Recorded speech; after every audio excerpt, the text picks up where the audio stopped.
Bonjour à toutes, bonjour à tous. Si vous voulez continuer à soutenir ma chaîne, je vous conseille à ce moment, avant toute explication, là, ce qu'on va parler, d'échecs de restauration d'un fond d'écran.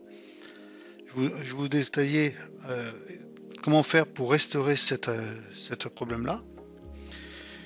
Pour ça, avant toute chose, si vous voulez continuer à recevoir des notifications sur mes prochaines vidéos, je vous conseille de cliquer sur cette petite cloche, et de voir même à vous abonner et faire un petit pouce j'aime, un petit pouce bleu si vous soutenez ma chaîne, je vous remercie.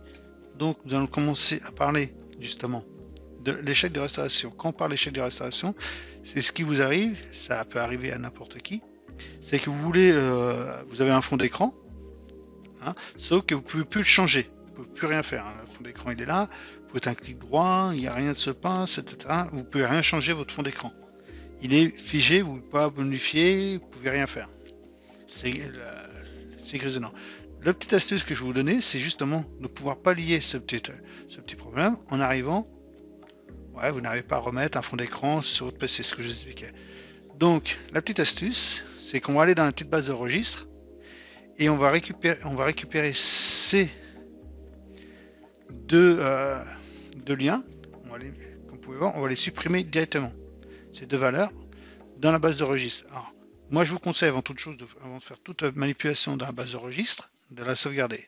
D'accord? Parce que si, par malheur, vous faites une erreur, la base de registre, c'est le cœur de Windows. C'est lui qui gère tout ce qui est Windows, tout ce qui est les programmes que vous avez installés, les pilotes, etc., etc. Si vous supprimez malheureusement ce qu'il y a dedans, c'est fini, terminé. Votre PC, vous êtes bon à refaire tout à zéro. D'accord? Donc la petite astuce, c'est, je vais faire une petite astuce rapide. Donc vous cliquez sur le bouton démarrer, vous tapez regedit, oui, c'est le premier. Si vous êtes administrateur de votre PC, donc vous cliquez sur éditer la base de registre, sinon vous cliquez sur exécuter en tant qu'administrateur. D'accord? D'un côté comme l'autre, vous demanderez l'autorisation, comme vous pouvez voir. Donc, vous dites oui. La base de registre va s'ouvrir. Vous pouvez voir donc, on va faire exprès de revenir tout à zéro, bien sûr. Hop, hop.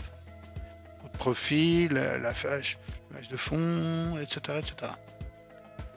Donc pour pouvoir accéder, avant toute chose, quand je vous ai fait une sauvegarde, alors pour faire la sauvegarde, vous faites simplement, vous allez cliquer sur le menu fichier, vous faites importer. Pas importer, exporter plutôt. Autrement, vous faites exporter.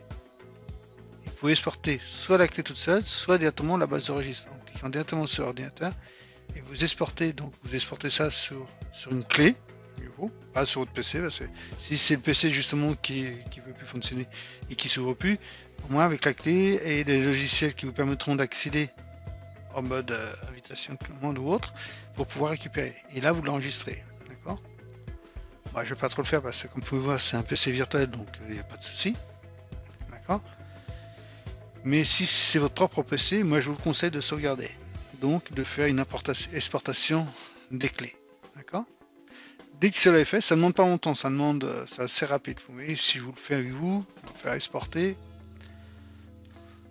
On va mettre ça dans sauvegarde, dans document, vous faites enregistrer, voilà. Il va sauvegarder tout ce qui est dedans. Voilà, ça demande un petit moment. C'est assez rapide.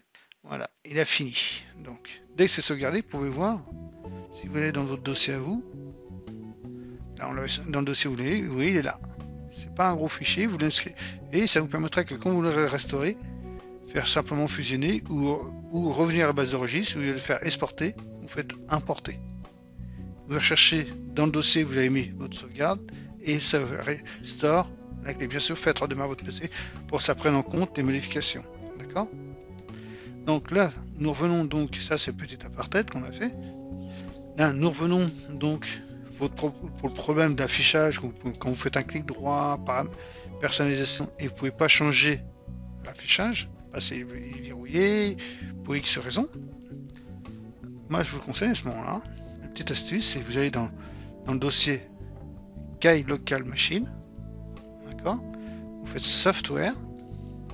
Le Software, vous allez dans Microsoft, d'accord?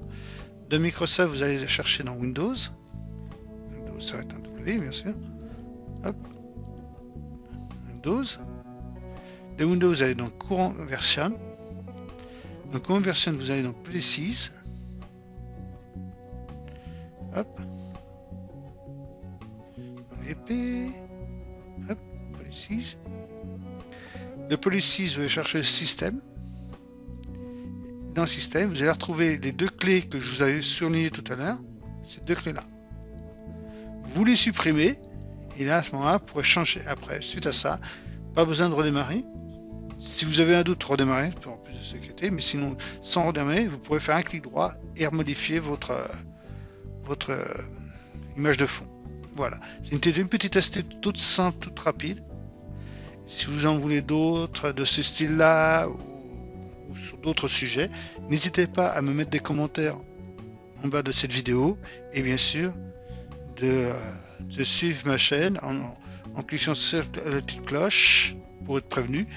Et si vous avez aimé cette vidéo, bien sûr, un petit pouce bleu, ça m'aidera à continuer dans ce domaine-là. Et si vous voulez en plus vous abonner, pas de problème, je vous remercie. Vous verrez, il y a un petit icône qui vous permettra, qui sera là, par là, pour pouvoir vous enregistrer. Je vous remercie, au revoir.